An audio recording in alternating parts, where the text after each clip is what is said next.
What's up, ladies and gentlemen, back again with another video, and today we're going to be reviewing Creed 3.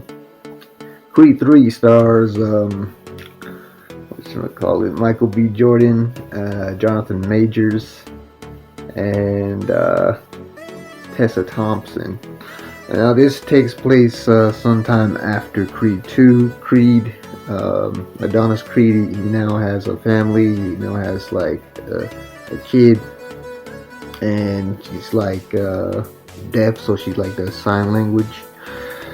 And you see the success of his boxing career, and I guess it kind of like jumps forward a few years after him becoming champion again, and him retiring from the sport of boxing. And as he's I guess leaving his boxing gym, he comes across a familiar face, and then it kind of flashes back to like way back to like 2002 when he and Damian Anderson were friends. And Damian Anderson, played by Jonathan Majors, he's like this young upcoming boxer, and you know, he had Adonis Creed by his side. They were going out, you know, watching him fight and stuff, and then it ends up leading up to, you know, what happened. Like there's continuous flashbacks throughout the film that build up the momentum of what leads to Adonis Creed getting back in the ring, and him and Dame Anderson fighting in a boxing match. So you know, this has a slow momentum. It's a good you know 2-hour film. You know, the character build is a little bit slow at first, but it takes a while for it all to kick in. Now this is the first film that Michael B. Jordan has directed. This is his directorial debut. In numerous interviews, he said that Creed 3 was inspired by a lot of what he's seen from like anime, like Dragon Ball Z, and you know, all those other films, all those other, you know, animated TV shows and whatnot.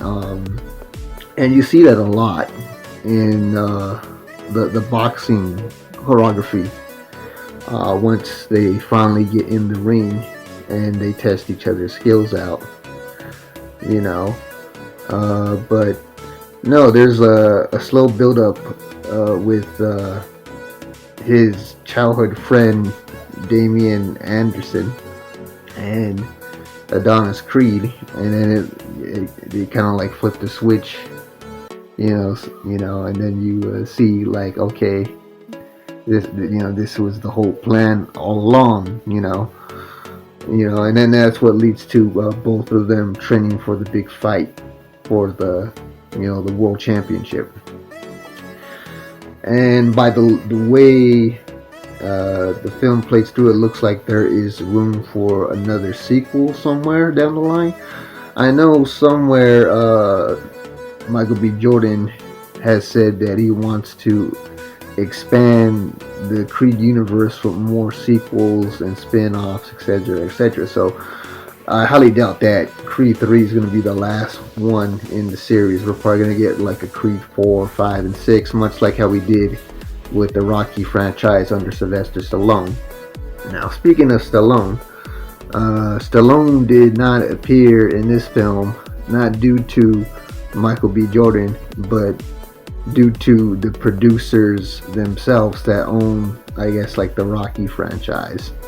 And he said in numerous interviews that he has no ill will towards Michael B. Jordan. He cool with Michael B. Jordan. He just not cool with the guys that own the franchise. So that's the reason why Rocky Balboa is absent in Creed 3, where he was more present in the last 2 installments in the series. You know, and then on top of that, I guess MGM is working on creating a Drago movie spin-off. I don't know if it's going to be based off of Ivan Drago, played by Dolph Lundgren, or if it's going to be based off of Victor Drago, the son of Drago, you know. So, you know, they already have a writer pen the script for that. I know Stallone's also upset about that. But yeah, Stallone said that he's willing to do like a, you know, a Creed 4 or 5 with Michael B. Jordan, as long as the producers of like the Rocky franchise and whatnot are not involved, like how they were involved on here. Now, Stallone has one credit on here, and that's as a producer. But other than that, he doesn't play a very significant role in the film, per se. But back to the story. Like I said, it's a good 2-hour movie, and there's like a slow build-up. They build up the tension, and then, you know, they get it where you start, you know, rooting for the good guy, which is, you know, Adonis Creed. And then you get some cool training montages, and you know, they really changed it up with like I said, the fight choreography, or the boxing choreography, and some of the ways that Michael B. Jordan edited these fight scenes where they're in the ring, and it's very anime inspired, like he said in his interviews. Like, I remember watching one of the punches, and I was like, hey, that looks familiar. I remember seeing that somewhere, and I couldn't put my mind on it until I saw it later on into like a TikTok video that a friend sent me like a few days after I saw the film in theaters. But overall, it's a pretty entertaining film. Is it better than Creed 1 and Creed 2? Not necessarily. I think the movie's good, but it's not great.